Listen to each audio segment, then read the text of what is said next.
Pane mashoko ashamisa vanhu anotakwa naZNA commander vaAnselm Sanyatwe vataura mashoko ekuti vision yavo ndeye kugadzirira hondo panguva yerunyararo. Hazvipere mushe muri Zimbabwe toona kuti this crackdown zvanyatsa kukonzeresa kuti vagari venyika yeZimbabwe vanyatsa kuona kuti munyika medu asati ariwana rusununguko. Sanapinda mashoko anomuda togwa panapa nevakomana venewspaper reThe Herald noti subscribe like turn on the bell icon. Tichipinda tinoona pane interview yakaitiwa this ZDF Zimbabwe Defense Forces. Don't Anselm anobvunzwa achinzi, can you explain the role of the ZNA in supporting the civil power in Zimbabwe? Tanoona mapinduro akapindura achiti, firstly, the Zimbabwe National Army derives its authority to support civil power from section 213 of the Constitution of the Republic of Zimbabwe.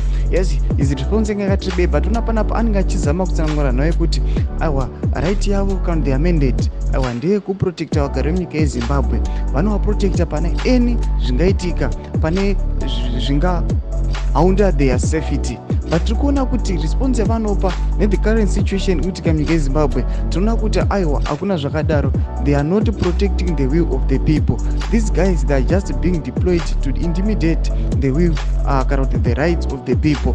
Ndokutodeclare hondo nguva yerunyararo. People they must be happy celebrating the chairmanship yavo munyika mavo, but kunoona vanhu vakutochema, mumwe kutora nenzara, vamwe vari kutochewa, vari kuabductiwa. Zvinotidzai mafungiro enyu muri kudii pamusoro pechiitiko ichi, tichiona kuti this ZDF has shifted their mandate vachiita zvinhu zvekuviolata marights evanhu vemunyika yeZimbabwe. Pine comment section medu kuti mafungiro enyu musaona subscribe like and turn on the bell icon.